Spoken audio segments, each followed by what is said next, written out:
In India itself, there are more than hundreds of incidents. Congress party, at any point of time, we don't want to do politics on any dead bodies. It is a natural disaster. We condemn it, but let them do, because their political base has been destroyed. So they wanted to, their parties to show their presence. They are doing it.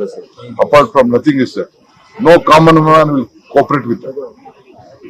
ಯಾವ ಸಾಮಾಜಿಕ ಕಾರ್ಯಕರ್ತರು ಯಾರು ಕೂಡ ಅವ್ರಿಗೆ ಸಹಕಾರ ಕೊಡುದಿಲ್ಲ. ಎಲ್ಲರೂ ಕೂಡ ಗೊತ್ತಿದೆ ಸರ್ಕಾರ ಏನಾಗ್ಬೇಕು, ಏನು ಕ್ರಮ ಕೈಗೊಳ್ಬೇಕು, ಯಾರು ಅದಕ್ಕೆ ಶಿಕ್ಷೆ ಕೊಡಬೇಕು, ಆ ಕೆಲಸ ಕೂಡ ಎಲ್ಲ ಮಾಡಿದೆ.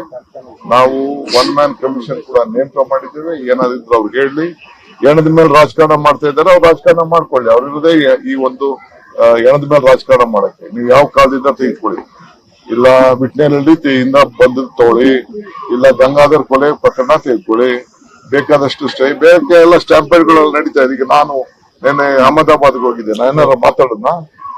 Can I blame the central government for it? ನಾನೇನಾದ್ರು ಕೇಂದ್ರ ಸರ್ಕಾರ ನಡೆದ್ನ?